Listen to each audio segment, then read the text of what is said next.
Hello and welcome to the Multipliers Club podcast. Today we're joined by a very special guest, Aaron Branch.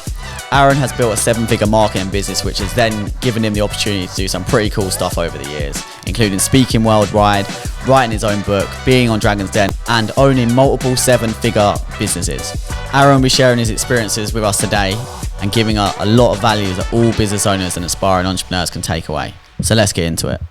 So Aaron, thank you so much for coming through. This is quite a special moment for me and Luke actually, because we'll talk a bit about this later, but you were our first ever mentor for social media marketing back in 2020. Wow. 2020, nearly 4 years ago now. So yeah. Thanks for coming through. But before we get into that, tell us a little bit about who you are and what you do. Emotional moment. So my name's Aaron Branch. I run Social Agendas Marketing. Been going since 2016. We run events. We have done a few agency clients. We have a mentorship program, which has been, on and off for the last 4 years, 5 years. We've scaled things. We've got mad case studies. We've just built a good business. That's probably it. It's hard for me, these days. Like, if you look at my podcast intros from back in the day, I had the most beautiful elevator pitch you've ever heard. 7-figure, boom, boom, boom, this, that, this. And now, it's like maturity setting, and it's not that important to have these labels anymore. So now it's just like, yeah, bro, I'm a marketer. At the very base and core of it, published a book, do a lot of public speaking, run events. I'm a marketer. The list goes on and on and on. Dragon's Den Reject. Yeah, Dragon's Den Reject is actually more appropriate. But yeah, when on Dragon's Den, I had... Well, it's a credibility accelerator. Yeah, it's a credibility accelerator. Thing about Dragon's Den, which is good, is it gives you credibility because it's hard to actually get on the show, not to apply for the show, but to actually complete all the due diligence, and for them to say, yeah, you are who you say you are, is a big trust factor with the general public. Should we go straight into the Dragon's Den? I think it's good to talk about because even though I just love the way you use it to your advantage, you marketed got the rejected. hell out of it, man. Yeah. You We had marketed it billboards. so well. We had a campaign around Dragon's Den. So we raised £250,000 for that business that I invested in. And then we got invited to go on the show. So we weren't in a place where we were looking for big cash. So we only went on there for 50K ask. But it was all about the impressions, the views, and the awareness. And I think I worked out the cost of getting that many impressions was over 100 grand in ad spend. So just by getting on that show, you're saving literally hundreds of thousands in promoting yourself through ads. So then what we did is got that Dragon's Den clip and put it on ads. And then we started generating sales off the back of that. But, it was a great experience, and I highly recommend it. I literally got asked today, should I go on Dragon's Den? I was like, 1000%. It's a great experience, and you can leverage it really, really well. Talk to us about when you were in the den, because I was watching it on TV, Luke was watching it. You bigged up the actual episode so much, and you didn't tell anyone whether you were going to get the investment or not. Yeah. What was going through your mind when you were in the den? How did you feel? What was the experience with that? I won't lie, I've done a lot of public speaking, yeah. We're here in Brighton, I'm speaking in a couple of days at this event. Nothing compares to the preparation that I did for Dragon's Den. They don't tell you when you're coming out. So you're in this green room, makeup area, all the other contestants are there, and they don't tell you a time. And the reason we found out is because people, if they know their time, there's a deadline that they've got to do it, they run out the door, they leave. No way. So really? They can't tell you when you're going to be on, otherwise you'll be gone because the anxiety is so high. And when we've been in that back room, just constantly going over the pitch in my head, because you don't know, I'm not just going to sit there and be like, yeah, just let me know when we're going. So I'm just there repeating the pitch non-stop, walking around. Just Is everyone doing the same as well? No, it's just me. But there's people passing through, they're taking you in the studio. So people are getting dragged into the studio, and it's like a bit of chaos, but on purpose. You know what I mean? Because they don't want people to panic. And yeah, what was going through my head was just don't fuck it up. 100%. Just get the numbers right. It was just the opening 2 lines, by the way. It's just that opening sequence that you're prepared for. Everything else is conversational. I wasn't not concerned about the second part. It's just that opening, because if you do flop it, they're going to broadcast it. I remember know what you I mean? forgot to say the percentage or something Exactly, like that. yeah. So I was like, yeah, we're here for 50K. And then I forgot to say how much percentage that was in exchange for. And he's like, for how much? I was like, what? Did you know? Did you know the answer? Yeah, I had the answer. I think it was, I can't even remember now, Can't even remember. But yeah, Tuka Sullivan called it out, yeah. What's the actual process what's the process to get to that stage to apply? Obviously, they go through the due diligence and stuff. Is there interviews before? Yeah, because it was COVID you? time or just after COVID time, there were video auditions. So we had to send in tapes.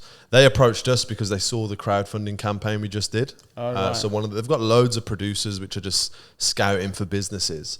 And a lot of paperwork, which thankfully I didn't have to do.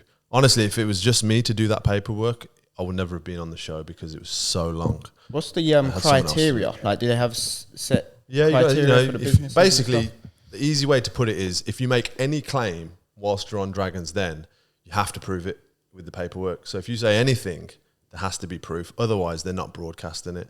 The other thing is as well that when they record it, they go into the edit process. You don't actually know if they're going to even air it. It's still not confirmed. So it's only about a month before. Hence why you don't want to announce it. Yeah, I've just been on Dragon's Den. Because it may never come out. One day, bro, they're going to air me. Hall of Fame edition. You know what I mean? When you were in the den, who would you say was the most intimidating dragon? Who scared you? None of them. Bro, intimidate me, bro. You know me, bro. Come on. No intimidation, man. Like, they're just human beings, man. Like, I've been around guys who are worth a lot more money than them guys and girls. So it's like, money's not a barometer for me to be impressed or intimidated in the modern era, you know what I mean? Because, through doing what we do, you meet all types of business people worth tons of money. We just did an investor campaign, some high net worth individuals in there. It was like, intimidation wouldn't be accurate. It was less about the dragons. It's more about the 4 million people, that are going to be watching it. That's what you're thinking about. It's not about these 5 presenters, which is what they are. They're presenting the show, essentially. You see what I mean? And you were with somebody as well. Zach. That helped a lot. He was 21. Wasn't he one of the youngest ever people to go on at the time?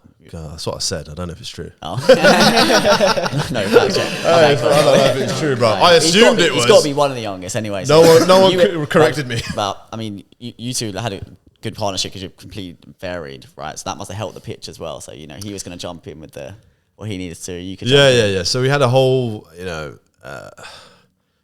thing mapped out in terms of what we were both going to take care of. Any direct questions were really for me. Anything really specific to the niche or the roadmap was him, yeah. But yeah, it definitely helped having someone else. It could have been anyone else. Could have been my dog. Yeah. Just being there with someone else is very, very helpful. Yeah, for sure. Highly recommend it. If you don't have a co-founder, just grab one just for the show. You know what I mean? So I've been following. I don't know about having all 4 of you on there, though. The multipliers keep multiplying. So I've been following your journey for a long time. I've been a part of your journey. Your journey's been a part of my journey without getting too deep into it. Yeah. Wow, that was deep. No homo. Right? Yeah, no homo. But you effectively helped me and Luke get to where we are today. Multi-6-figure agency. I know you've helped hundreds of people, if not thousands of people through your courses. Yeah. But I understand from following your journey, you hit 7 figures, you've had huge levels of success, you live in the house, the nice house, you've got the Porsche car. Your goals have changed a lot, haven't they? Yeah. What means the most to you has changed. Could you talk us through that? Yeah. So for me, it's parenthood, and it sounds so cliche. None of you are parents here, right? No. Yeah, you're babies, man. But yeah, parenthood, man, it's... when we worked together, I wasn't a parent, was I? So I was just in hell-bent business mode, Who even knows? I don't even know how I was perceived back then by people that were coming to the office, working. It was so fast-paced. Everything was about growth, an unfiltered attitude to ambition.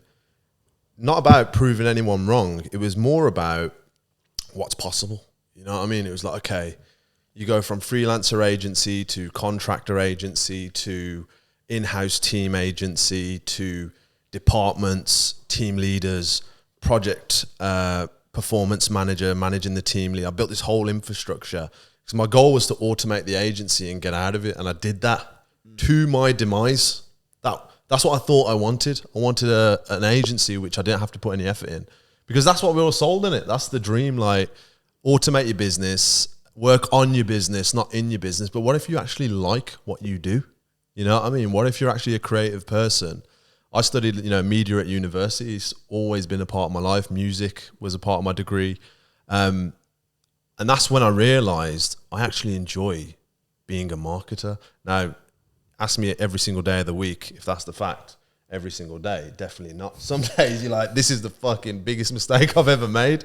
But prior to having kids, it was all about just that insatiable appetite for growth, which has side effects. The only way I can describe it is when you accelerate and grow at the rate we did, which was we're making new hires every month, firing someone, getting another person, hiring 2 people to replace one because you don't know out of the 2 if either of them are going to be good. And through that, you get stretch marks. Like if you put on weight rapidly or lose weight rapidly, you get stretch marks.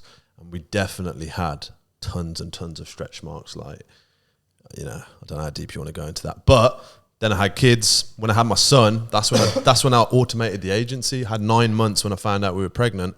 And I'm like, that's it. When I leave this business in 9 months, I'm gone. I'm going to be spending time with my family. I told the co-director at the time, and I did it.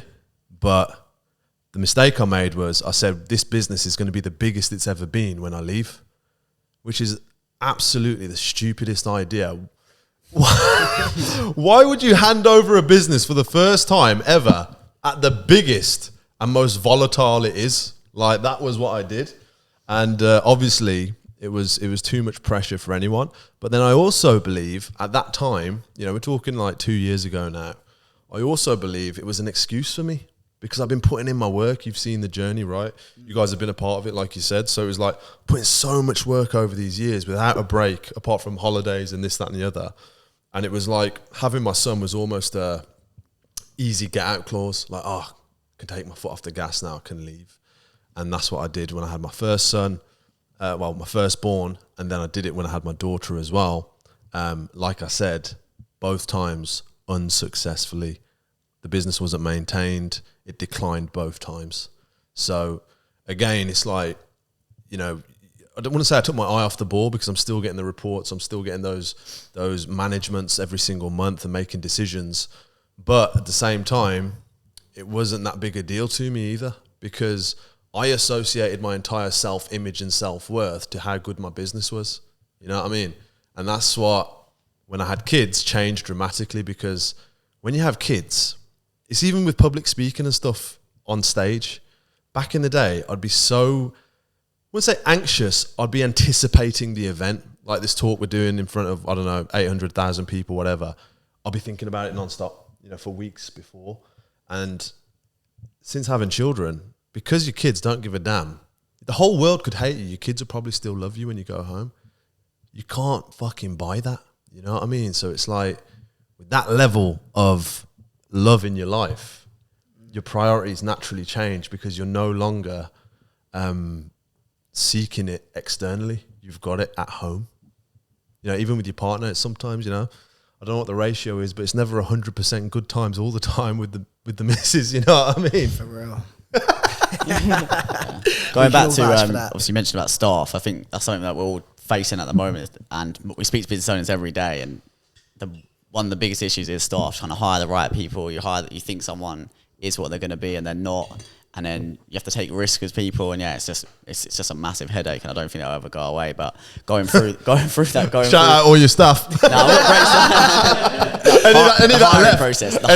the hiring process. No, we've got a good team. But you said, you basically got a stretch mark. So going into that, what kind of advice would you have when hiring? The best people in interviews are never the best people in roles, is what I've learned after hiring probably 50 people. Our team's back down to 16 team members now. At our biggest, we were at 24 in-house team members, salaries, payroll, nightmare. And, you know, a lot of those people don't work for us anymore, so I can say it. Shout out to all of those. But yeah, you know, when interviewing, I was always in a rush to hire. You know, my hiring mistakes came because we always had more work than we could deliver at that period of being the biggest we were. And that means that we're always trying to fill gaps. We're always trying to hire after we've sold. And then I flipped it on its head and I was like, all right, then we're going to stop selling and we're going to hire ahead of time, which is absolutely not what to do. Never build infrastructure before the eggs have hatched and the chickens have come in, because it's just massive overhead, massive risk. But I wanted to try and balance that equation, so I did both ways. And what I realized is the people who are best at interviews, you know, they'll pitch. It's like a pitch, isn't it? They're pitching themselves, they're pitching their skills, their experience. It's probably because they've had shitloads of interviews. And the people who are a bit, you know, a bit shaky in an interview, a bit wobbly, end up being superheroes in the business because they're used to just being employed and they're not great. Yeah, they're not great pitching themselves, but they can sit on a computer all day and build ads till the cows come home. So again, that was an adjustment. And I think you never want to rush your hiring process, which is definitely a big mistake. But what can you do specifically to find the right fit? If, like, not rushing, but to what degree would you go? Just more interviews or get them to do trials? Yeah, so our system was pretty linear, 3-stage hiring process. First thing we would do is a group interview. So we'd get all the candidates, like let's say a short list of 10 candidates, and we'd bring them to the office, we'd tour them around so they know who they're dealing with. Because, you know, a lot of these, we're talking about executive positions.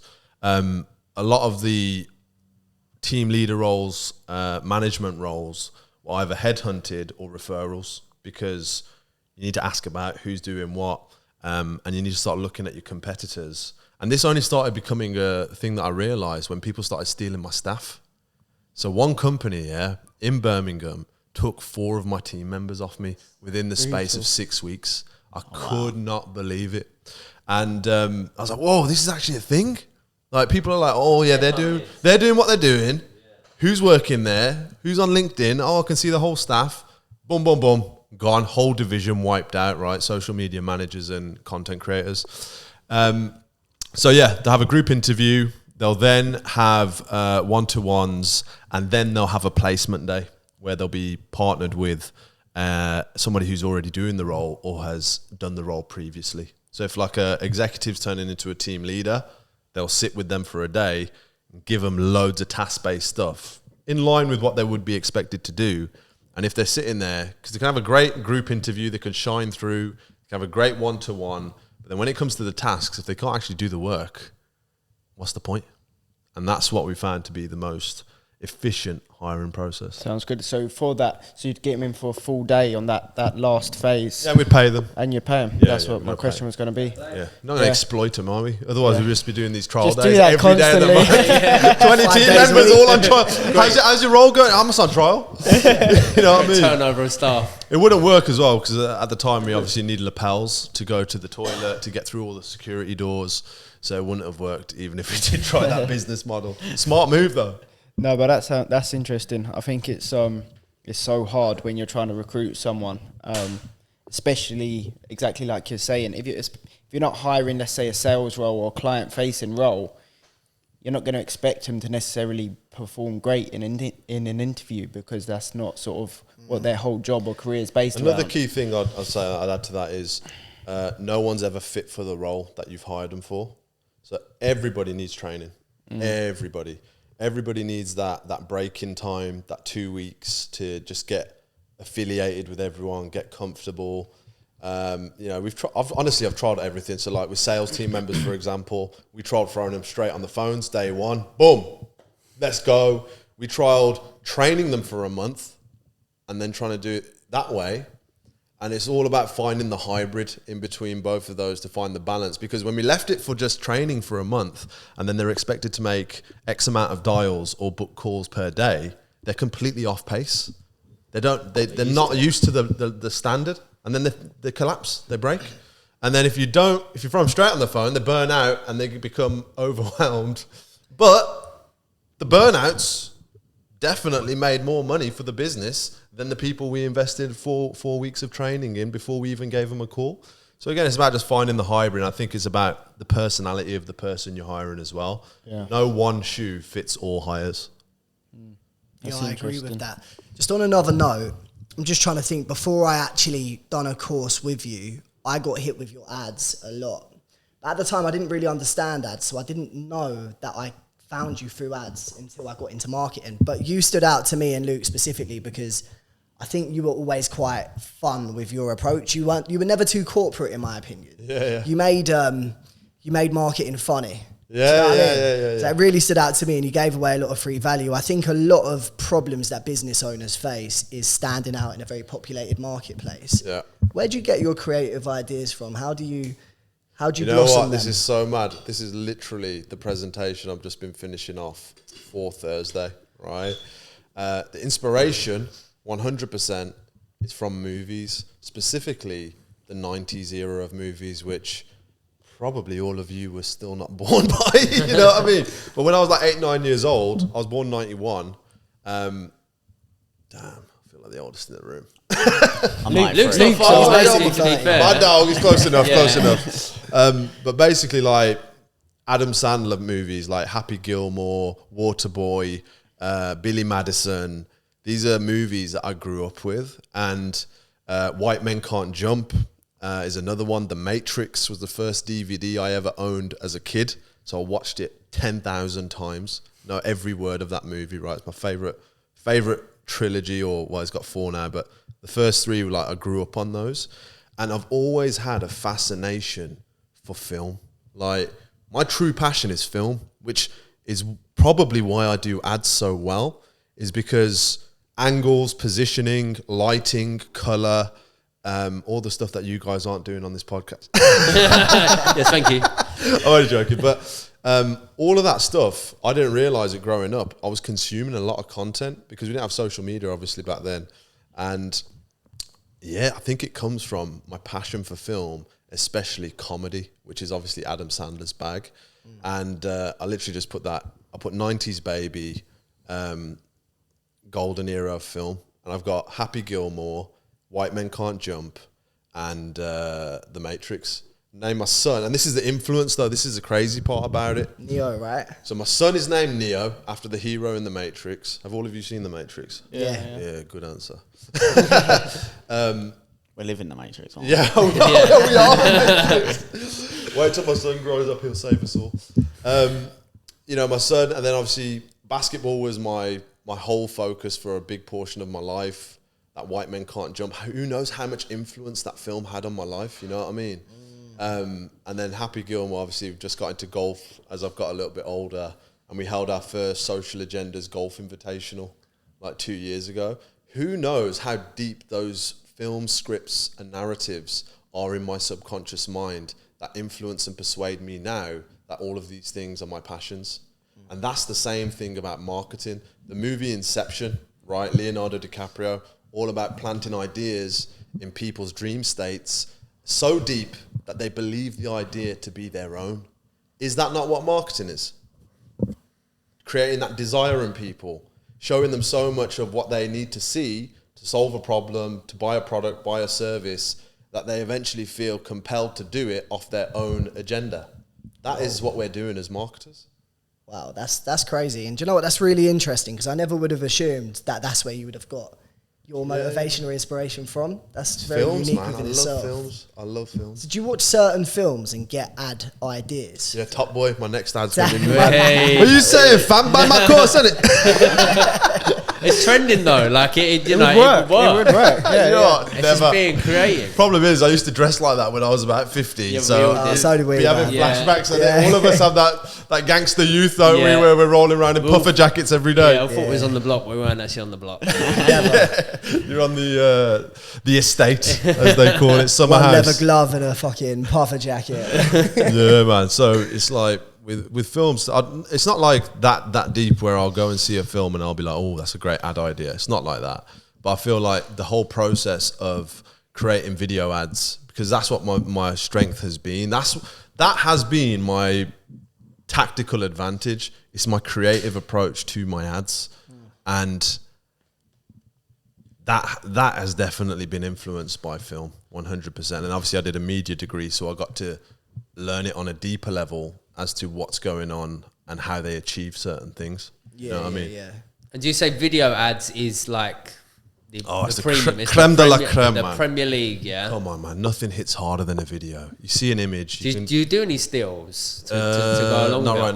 now. Or- For my own brand or for clients. For clients, we do everything because we have to test everything. Yeah, For my own brand, it's all video ads. Yeah. It's all video ads, yeah. Because nothing grabs attention. It's all about influence and persuasion marketing. I remember seeing one, you in your dressing gown getting into your... What a G. into your See what I mean? Porsche. Was that the Yeah. one Yeah, where I've you been were hit like, with remember all. that I've been hit Yeah, I with all was of hit them. with that Yeah, one. So only people actually have been here with your ad. It's crazy. Yeah. I have to ask actually just on that, like your ad budget must be crazy, man.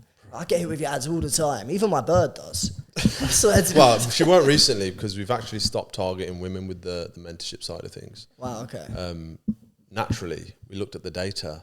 Almost all the clients are men, Fellas. and we've been doing a balance of both for years, spending on women. They just don't convert on that product, which I think relates to people buy through people who are like them and who they see themselves in. Maybe that's true for you guys. I don't know. But the what was the question again? Ad budget. Ad budget. Budget. Yeah, ad budget's weak, man. Weak. Even though I went to Dubai and shot some ads there. You know that robe? It was M&S. No, That but coffee in cup terms, was How IKEA. much you put into ad? Yeah, How like much in you- the actual ad Into spend. production. No, Into no, a the- big the production. spend, like a monthly. Oh, for you're talking about targeting. putting the marketing ad budget Yeah, behind yeah, it. yeah. Yeah. Oh, so at the peak, we were spending like 12 grand on ads, but that was when I had 6 in-house sales reps Is that per month? per month. Yeah. How many leads Okay. were you getting? Oh, bro. Must have been nuts. Yeah, it was nuts. Every salesperson had their own VA, so that all their proposals were getting sent busy. out. So we had a VA per sales rep. We had office rules, which probably are illegal. I don't really care about talking about them now because whatever. They've all You weren't gone allowed to- to sit down. Never happened anyway, right? Yeah, it never happened. It's all made up. But they weren't allowed to, in this hypothetical matrix world, my corporate sluggers on the sales weren't allowed to sit down, so we removed all chairs from We've the done sales that. room. I love that Yeah, shit. we've Yeah, done that's where that. we come from. Yeah. Yeah, it makes or breaks some of them though. It's not fair. It's not fair. I wouldn't recommend it, bro. It's torturous, man, having to stand up. It's just on your joints. It's not even like... I know some guys... That's how they grew up in sales, these two. Like Oh, doing right, that, yeah. that. So you come from that background, but Yeah, we know. to your average salesperson, they expect to be able to sit down and have a comfortable seat to And sell. just send emails all day. Week. Yeah, and never be on the phone. Yeah, yeah. And go on their phone under the desk. We Oh were my only God. allowed chairs if we were closers. So they said chairs were for closers, coffee was for closers. And at the time we were opening, so we were cold calling, connecting leads with closers. What product? Diamonds, Alternative investments. Wine, alternative Fucking investments. effectively. scam artist.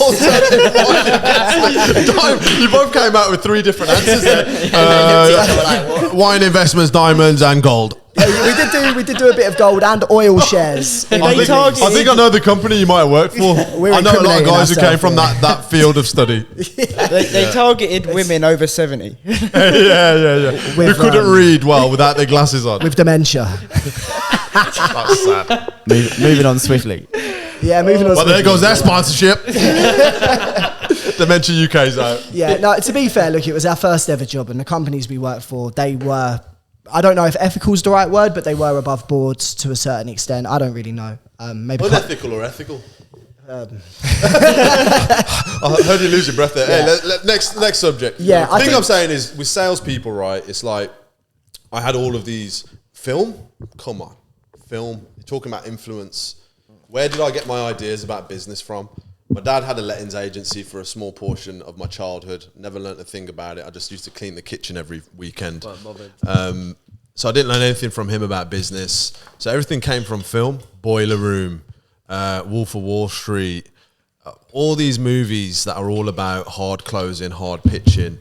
And that translated into our sales process. It was very much about, again, what's possible. So when we started scaling up to 12K, that was to fill 6 calendars. So you could, I can't work it out on top of my head, but everyone's calendars were pretty full. 6 to 8 calls a day times 6. Go on, you're good at maths. 36. Luke. Oh, anyway, so yeah, everyone's calendars were full. You know, just like you said, the frustrations with, they want to send emails all day. So nothing would piss me off more at that point, because again, that laser focus, that insatiable appetite for growth, nothing would piss me off more than seeing a sales rep not on the phone. I'd walk in, if I could see they're just having a laugh. In the beginning anyway, obviously I toned it down because HR policies and we had the handbooks and all this crap. But again, we became this corporate kind of entity. Like, we used to have never needed a handbook, staff handbook and guidelines. We never needed all of these provisions. You know you've made it, right? I don't know, bro. You get the HR department involved. Mate, we had a HR person hired, and it was just like, you know, I knew the business wasn't for me at the point where I was walking around the office and people would stop talking when I came around, like, ooh, Aaron's there. Like, yo, that ain't my business, man. Like, or when, you know, I barely even knew who was working for me. Like, eventually I wasn't doing the hiring myself either. So it was like, don't even know this person. And they're coming in wearing fucking sliders. Like, how can I tell them anything when I don't even know them properly yet? They know me, obviously, but barely spoken more than 15 minutes since they've been hired. But they're wearing sliders to work. Sliders, Adidas sliders, I'll never forget them. How did that go down? It went down as, I can't say nothing to them because it's not in my staff handbook. Sliders. Can't wear Adidas sliders. This hasn't come up before. This is what I mean, like all these things, like, oh, now I've got to tell people they have to wear these types of clothes. They have to do these types of activities. It was just nuts. Right, and that's just your HR person implementing this sort of stuff. Yeah, and that's when I realised this has become like something I'm not enjoying. I'll never forget, you know, I'd drive to the office. My commute's about 40 minutes back then. And I used to enjoy the drive. Obviously, I was driving a Porsche GTS Macan. It was rapid, 3 point something. So it was just a great drive every day. And then I'd get to the office and there's a right to obviously go into the office car park. Or I could keep going straight and I could go to a Costa drive-through about 10 minutes up the road in Birmingham. And there's always that 50-50 decision in my mind. Like, I've already had a coffee at home to wake up and probably my breakfast. But it's almost every day I'd choose to just drive on because I just had no excitement about going to see. I just knew someone's going to piss me off. Something's going to happen. I'm going to see something I don't like. I'm going to see somebody's not there. Somebody's late again. It was just... yeah, I was lost that. You got an emotional excitement attachment maybe to it. I think this is something we're all likely coming to or gonna come to.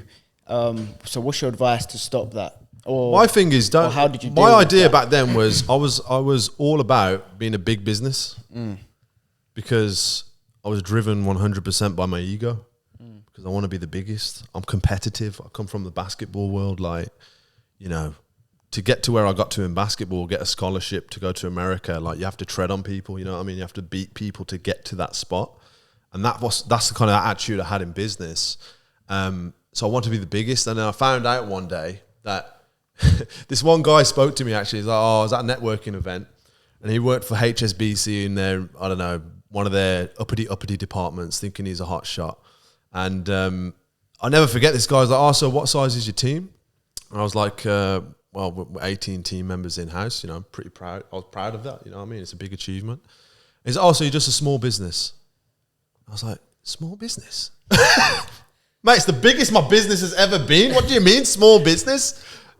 And I took offense to it because my ego was hurt. I was like, no, we're a big business. It's all about perception, isn't it? And then I looked online, and HMRC, do you know what they define a medium business versus a small business? Is it 1 to 50? Is it like 50. It's employees. Right. So you could have 1 no to 50 revenue employees. and 50 employees and you're a medium business tag, right? Anyway, so that's why I started hiring like crazy. It was like, oh, I'm going to be a medium business. I want to be a medium business now. And it was just all ego. It was all immaturity. It was a bit ambition and trying to figure it all out. But why do I need to be a big business? Why? Bro, you know, making more money at that point, right? You can't take it out your business anyway. Yeah. So you're only going to pay more tax. You know what I mean? My tax bills are fucking stupid, the amount of money that I took out of my business. And it's like, okay, yeah, for the betterment, for the challenge of growing a business. But if that is your reason, fantastic, great. You want to make a big difference in the world. But a lot of the people who are in business just want it because they don't want to work for someone else. So again, it's about finding that balance of what you want to sacrifice. And I was just pushing it until I realized, oh, this is what this size of business is, and this is how I feel running it, and that wasn't for me. The way your business is now, Yeah. what's the difference? Smaller team, no trainees. So we had obviously lots of people getting trained up back then, investing in them, trying to build for the future. No trainees anymore. So a lot less mistakes. Client retention's gone through the roof. Basically, you can't work for me unless you're a top performer. And I'll pay you for being a top performer. But previously, I would cheap out on talent and think that I could train anybody to be a weapon in terms of marketing. And you can't. Some people just haven't got what it takes. Especially in our game, because it's so... You learn something today, it's changed by tomorrow. And if people aren't on the ball and excited about that process, they get left behind. I think social media is forever changing, right? So like to adapt with that is a huge challenge. Throughout your journey with social agendas, have you ever been close to breaking point? Have you ever nearly given up? And if so, what was that experience? I'll probably say when the... Adidas sliders. Yeah. Oh, bro, yeah. 100%. That was a deep one. You know, yeah. Bro, multiple times. Unbelievable amount of times. It's more about the personal reputational damage that when you have that bigger team that all represent your business, and when they make mistakes and when they do dumb stuff, sometimes intentionally, sometimes not intentionally.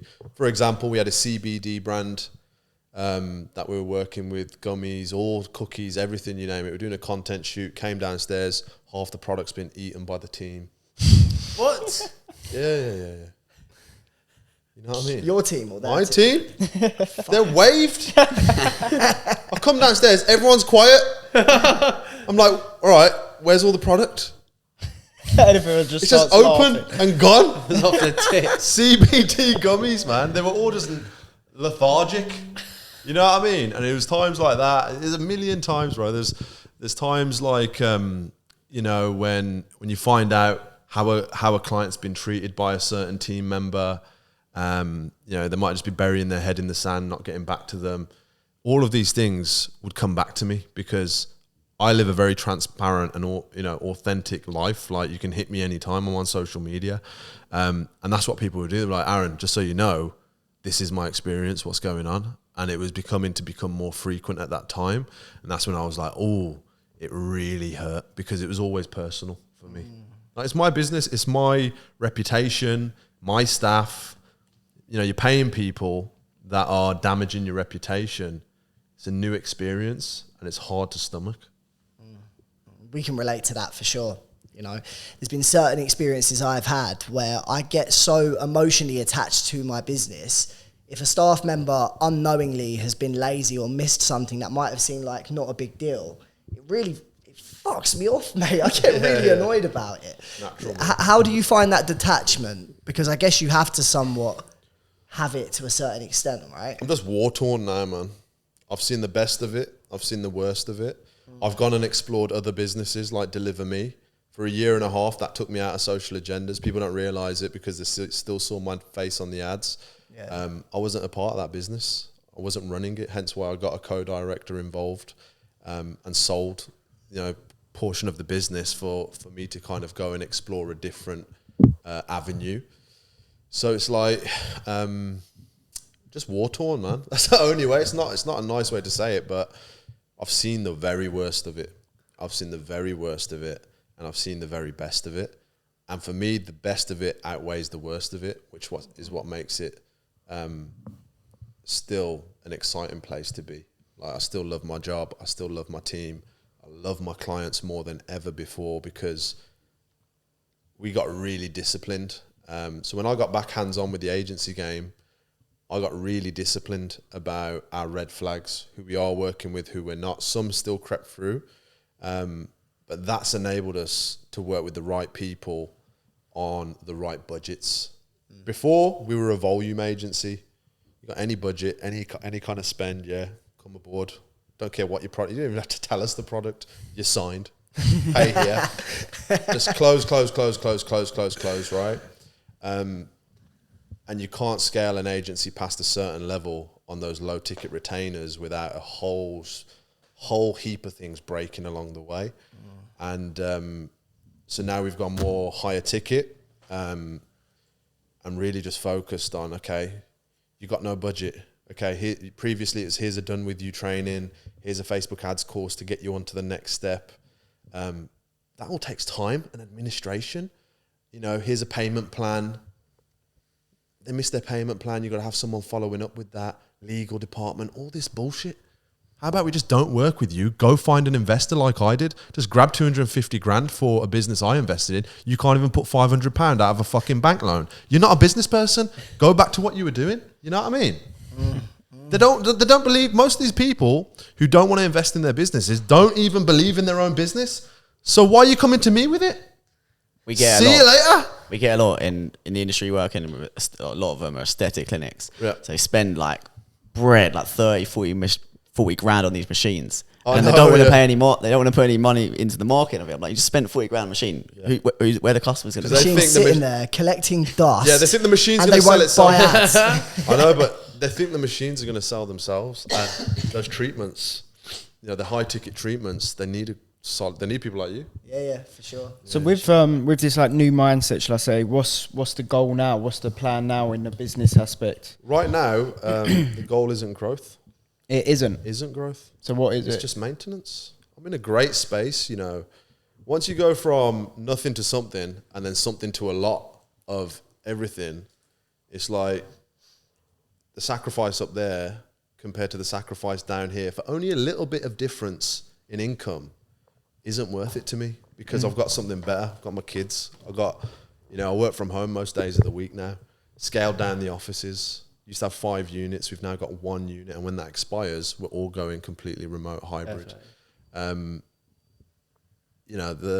mindset now is maintenance, efficiency. If I can cut down my client roster to 2 clients and they still cover the amount of revenue that all of the clients we're working with cover right now, I'll do it in a heartbeat. Because every client is a line of communication, and every line of communication takes time, organization, setup. It's just long. So How many clients have you got currently? we're sitting at probably 40 to 50 accounts.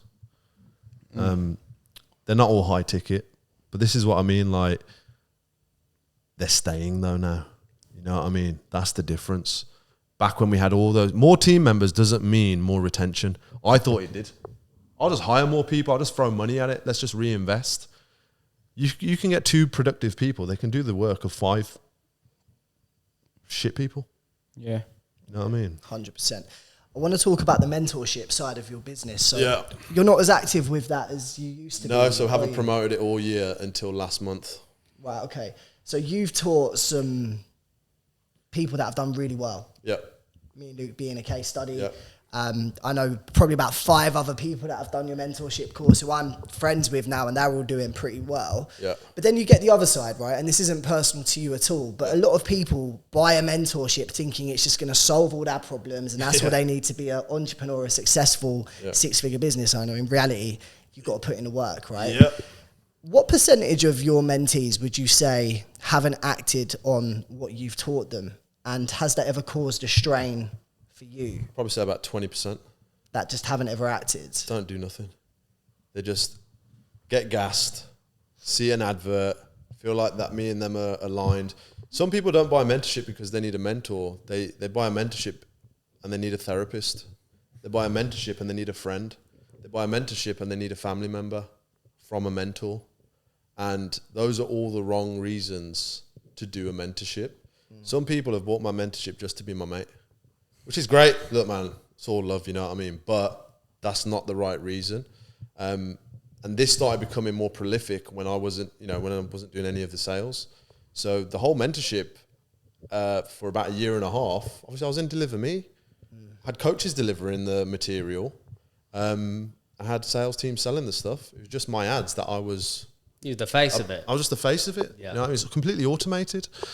And then I started seeing like guys on the program who shouldn't be on the program, but the sales guys want their commission. They're taught to sell that though, right? Like Yeah. So I mean, so it's like, again, the machine was well oiled, but you've got to really qualify the mentees, and that's what we've started doing. So started promoting it again last month, because I'm more excited about building the agency community through the mentorship, which is 100 members as the target.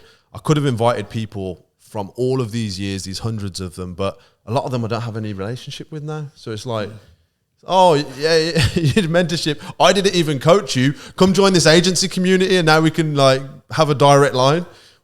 Why would you do that? You know what I mean? It's like the relationship isn't there. But yeah, man, mentorships, they're hard. They're a lot of work. When you get it right, you can have lifelong friendships like with you guys, and then obviously meeting you guys through these guys. But it's like, that's when it goes great. And for the majority of the time, 80% of the time, it goes great. For 20% of the time, headache, stress. And because I didn't have to deal with it, I didn't give a shit, because I'm not dealing with it. But that isn't the right attitude. You know what I mean? Because they're still complaining about your brand. They're still blaming your methods that they haven't done. And people think the agency game is so simple, man. There's so much to this game. It's so much stress. There's so many moving parts, so many variables. Been doing it now for 7 years, since 2016. So much has changed.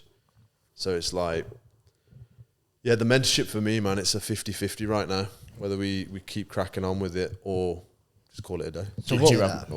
So yeah, just on mentorships, because we talk about it a lot on the Mentorships. podcast. Them 20% are mentor shits. yeah, that's a good one. But on that, we talk about it a lot. What's the main traits or mindset differences you've seen from people? Not necessarily that completely flop, but obviously there's different levels. You have some people that, like these guys, have gone on to do very well. You have some people just sort of somewhere in the middle, and then obviously you have people that put no time, effort in, and just flop ultimately. Yeah. What's the different traits when people first come to the mentorship, or mindset differences you see separating the people who will succeed? Yeah, they come on the mentorship, and whether you teach them anything or not, they're going to still succeed. Like, I mean, apart from getting you guys on stage probably once and saying, "Yo, what was your experience?" I was shitting myself. Did you go on stage? Yeah, one event. Yeah. Apart from that one time, I don't think I've ever tried to take any credit for your success. Sure. And I don't do that with anybody, because all people do is pay for systems and processes and some support and guidance. Doesn't mean I made you. You know what I mean? Like, I don't sit here thinking, yeah, you owe me something still. I really don't care. Like, you paid for a service, you got it. But with mentorships, people make it so personal because there's an attachment, there's emotion. And at the end of the day, it's business. You know what I mean? It's business. And for the people who don't succeed, they usually got excuses. But the ones who do succeed, they have this tenacity. Like, they're going to make it. Where they could invest in your mentorship and get nothing. They're still going to make it. Yeah. And you're just a catalyst accelerating the path they're already on. But they already have to be on that winner's path. Most people who aren't on the winner's path stay off the winner's path, with or without your support. I completely agree with that. And funnily enough, because you've never really asked for anything from us, I think because we experience success through what you taught us and we get along really well, we've always done what we can to help you as well. Like, we, not so much anymore, but especially when we first done the mentorship, because we done a video case study for you. I had a lot of people message me on like LinkedIn. What, a testimonial video? Yeah, we done a testimonial video. So I had a lot of people message me about your mentorship, and I always used to big you up every single time. You know. But just moving on to a slightly different subject linked to that, I want to talk about personal branding. Yeah. You're sick at your personal brand, right? What's the challenges with that? Because people, I presume, similar to us a long time ago, wanted to work with you for you. Yeah. But when you've got a big team in place, that's not always the case. Yeah. How have you found detaching yourself from those people? I think it's all in the first line. When somebody gets on the phone on behalf of me through the business, they've come through an Aaron Branch ad, they've come through an Aaron Branch profile, might have had a DM conversation, they've booked in on aaronbranch.co.uk, and then Sam Tucker turns up. Yeah, mate, yeah. And it's Aaron Branch invited to the call, and then Sam's here on the phone, you know what I mean? They're like, yo, where's Aaron? And it's all in that first line. It's all about, look, do you want Aaron or do you want help? It's really that simple. If you're just in it because even if I do take that, and I have started jumping on sales calls again because I love it. Like, what am I going to do with my time? Yeah, I love spending time with my kids, but if I know my business can do better with me than without me, which I've learned now for sure, I'm going to work on the business. You know what I mean? And with, people who come on those calls and they're really just in it because they want a relationship with me, they're always going to be a red flag client anyway. It's more about our case studies, our track record, our methods, our strategies. That's why you should work with us, not because you want to be my mate. Because Lord knows, no one's got 100% retention rate who's been in the agency space probably for over 6 to 12 months. So as soon as they don't become a client, well, you're going to be my enemy now. If we were best mates, pally, going for mixed grills and all the rest of it, and then you don't work with us anymore, what does that make us now? So it's all just shallow. It's like, I think it's similar to Jake, because Jake he is the face of his company with the holidays, like, Yeah, pretty much. so this is something that he's kind of going through at the moment, right? Where it's like, you've got clients, but they're yours, but then you don't. Yeah, I've dealt with them for years, of shipping them off to someone else and kind of trying to move them on. They're used to a certain level of service, but they're only going to get 80% because people are only going to care about their job 80% as much as what I care about it, because it's my business. I care about it 100%.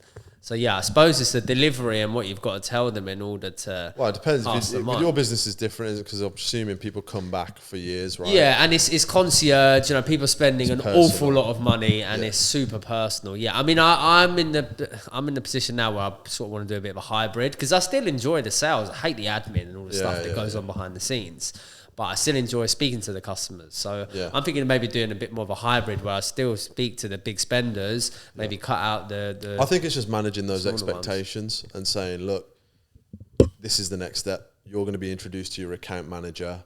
Starts with that onboarding call if you have an onboarding process or whatever, and just handing them off as soon as possible from that sales process. Because if you're transferring clients, it's different, because they know different. They know what your level of service is. But if from day one, they've only ever spoke to their account manager after speaking to me twice. Yeah, that's perfect. Fine. That's perfect. Mind. Yeah, any new clients that come in, they get shipped off straight away. If they don't respect your time, this is where the ego thing starts tripping in. Because some people are going to think they're so important that their time is only as valuable as the time you give them in your business. So if they don't respect your time as a business owner, that you've got higher leverage tasks than arranging their holiday or arranging their little thing that they need sorting out or whatever, it's disrespect. They think you're not at the level that you're actually operating at with team, with people that you've hired and that are helping you. Yeah. So it's like also just knowing who's the right fit client based on how much they respect your time. Yeah. It's delivery pretty much. And people always slip through, man. People always slip through. Yeah, like people still disrespect my time to this day, 7 years later. Mate, the maddest thing happened with me and Luke. So about 4 weeks ago, our account manager left. We've got 40 clients roughly. Yeah. There's no one else to speak to those clients right now except from me and Luke. And it's fucking hard.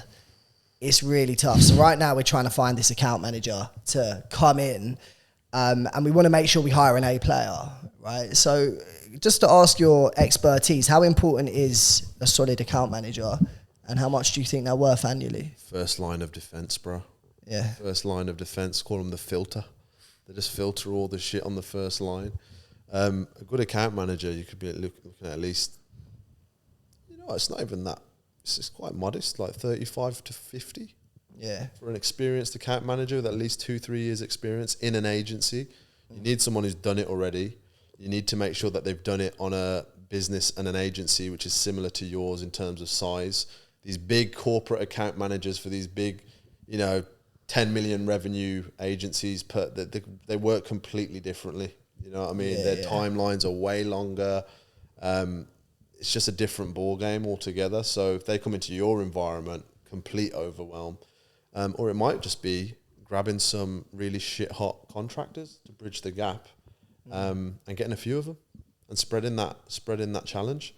Because if you pay them equally as well as you'd pay a full-time in-house person, they can do it equally as good job. It's all about communication, account management. So if they can communicate, they can hit a call schedule Monday, Tuesday, well, 40 accounts every day, Monday to Friday,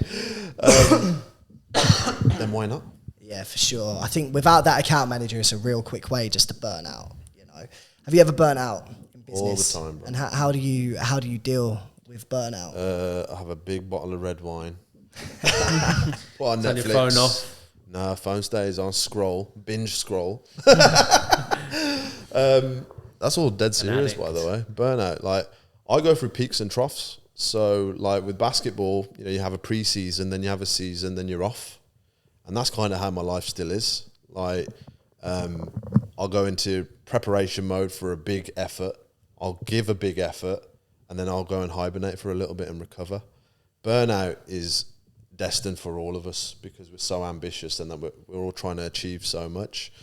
But holidays help if you really do detach, but you can only do that if you know your bases are covered. Otherwise, you're just stressed. But ultimately, you know, just got to rest, man. Just got to be at peace. I did a retreat recently, an all-male retreat, which was all about dance ceremony, grief ceremony, exercises and techniques to release stress. Where was this? Grief. This was in Wolverhampton at the Little Earth Centre. Highly recommend it for anyone. We did ice baths. We did Just for a day. one full day. We did breath work throughout the entire day. It was insane. The refreshment from that experience, yeah, unbelievable. So good. I'm even thinking about doing a mastermind, and we all just go down, agency owners. But yeah, stuff like that helps massively. Like, didn't look at my phone. It was a whole day. I think it was 10 a.m. till 7 p.m. And by the first time I looked at my phone through the whole day, it was 4:30. Could not believe it. Like 4:30 in the afternoon. Time just flew. Was it full of like business owners and stuff as well? Like, was it good networking opportunity? No, it wasn't for that. This guy's trying to close everywhere. Get some more A-player clients, yeah. You into ice baths? I'll send you Iceland, bruv. You got masterminds yourself. Sorry? You got on masterminds yourself. What do you mean? Retreats, like. You know, like we got SMM Live. Yeah. I'm thinking about we just take 14 agency owners and we go to this retreat and we all do it together. Yeah, that's sick. how beneficial it was. And, you know, it's stuff like that that helps you recover and fully detach, and then you can get back to it. But yeah, man, burnout's real. Man. You're big on delivering the mentorships. Do you have a mentor yourself, or have you had any mentors? Yeah, loads. Masterminds, mentors. My first mentor was a guy called Ronaldo.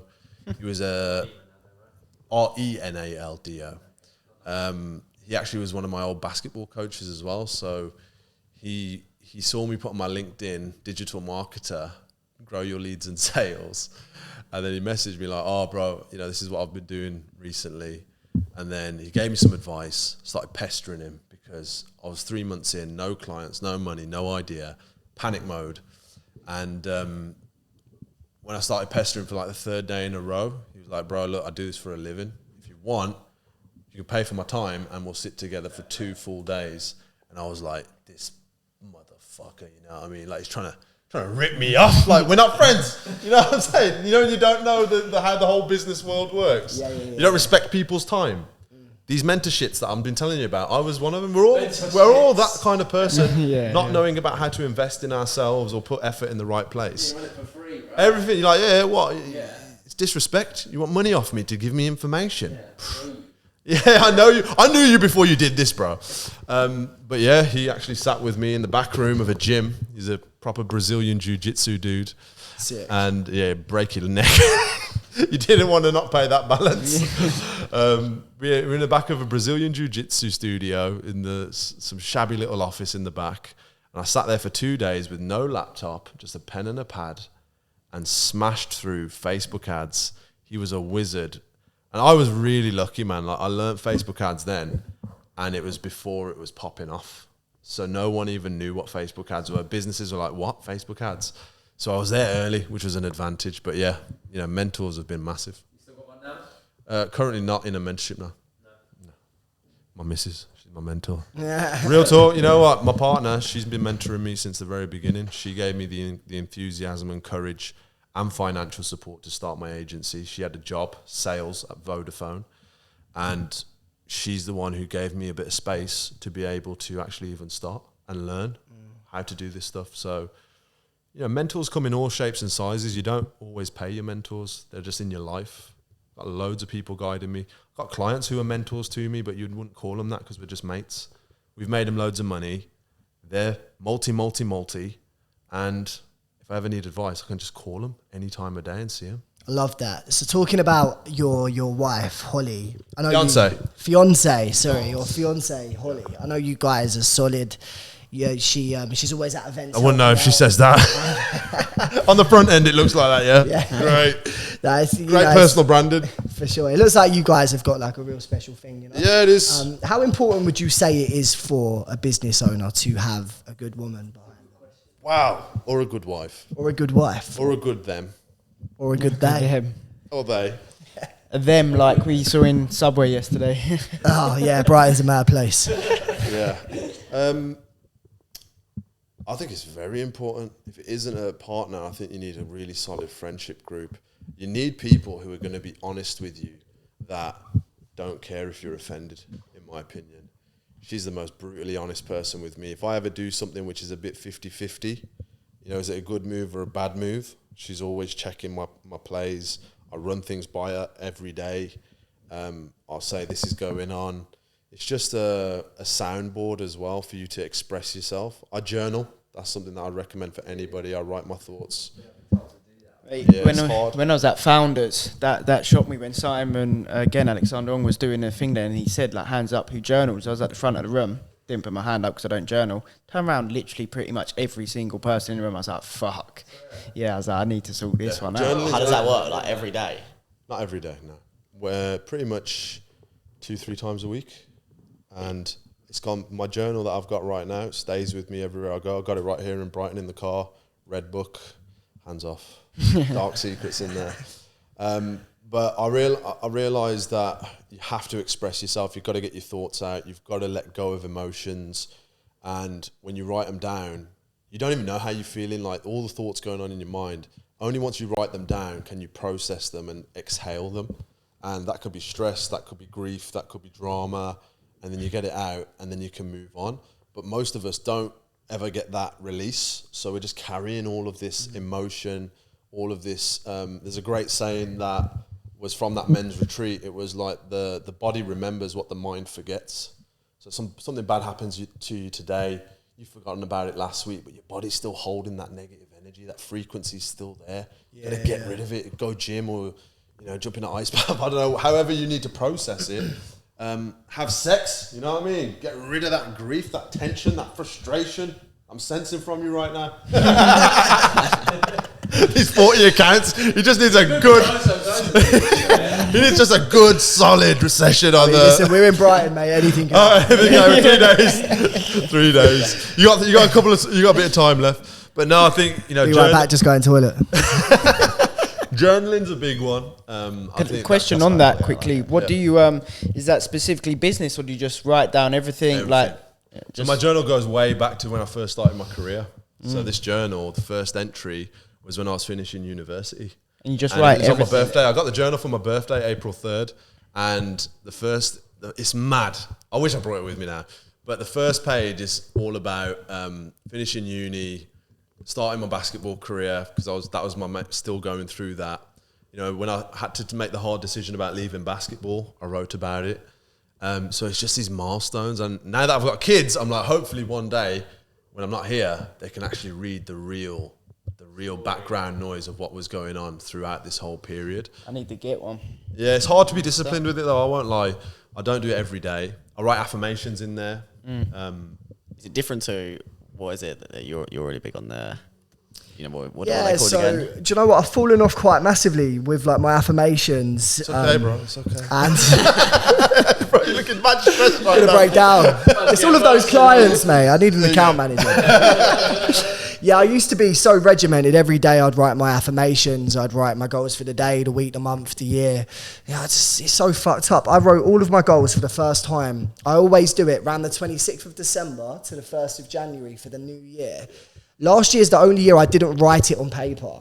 I wrote it on my laptop, and it didn't feel the same, firstly. No. And then secondly, about 3 weeks into January, I went to the gym and I spilled 2 litres of water over my laptop. Bang, laptop's dead. Didn't have it backed up, lost my goals. I never fucking wrote them back out, man. I feel like a waste man for that. You know, I have achieved a lot this year. Yeah. You know, I really am going places, but I haven't got anything written down. Yeah. So you just made me realise that. I've gone on a bit of a rant, but that's genuinely... I think journals help you stay on track, man, for sure. I always realise, like, it's when times are tough that I write in my journal, or when times are really great. And it's all that in-between time that I'm not in my journal. So it's either when I'm on top or I'm sinking down. I need to be lifted up. Reflect on it, like, do you turn back the pages? Yeah. But I never read the last entry because it will sometimes amend my new entry. So I'll always skip back a couple of sections, like, to a previous year, just so it's a bit more fresh. Yeah, I love that. Journaling's big, man. I found one of my goals books from 2019 when we first started HW Media. It's so special because I read it, and one of the goals was to sign my first social media client with Luke, to make 2,000 a month, to have $5,000 in the business account, to hire my first employee. And then you look at that, like 4 years down the line, we've got 15 staff now, multi-6 figures. And it's the journaling's good because it shows you how far you've actually come. Like, do you know what I mean? And that's special. Whoa, that was my mind. That was how I was feeling back then. Like, some funny phrases that I've wrote. Road to the First Million was written on one of those first pages after finishing uni. Done it, you know what I mean? It's like, whoa. It's mad, isn't it? Did it happen because you wrote it down, or would it have not happened? Yeah. I had a podcast written down in mine from... When you started it? Without these, like, last week, I started his own breakout podcast. Yeah. But exactly, they call it the Dividers Club.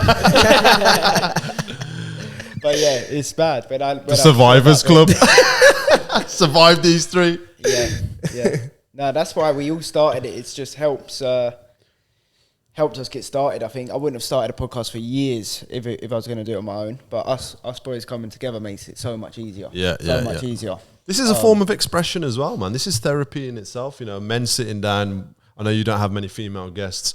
No, we've not had any. We haven't had men any sitting down talking about their feelings. It'd probably be a bit intimidating, isn't it? Coming to a flat in Brighton, four guys and a ring light.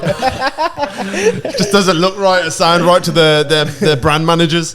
But no, I think this is a very healthy way of expressing yourselves as well. So all the power to you. Do you ever fear what people might think of you from putting yourself out there so much, or did you in the early stages? Yeah. So when I was completely broke and desperate, I didn't care what people thought. And when I started making money, I started caring more about what people thought.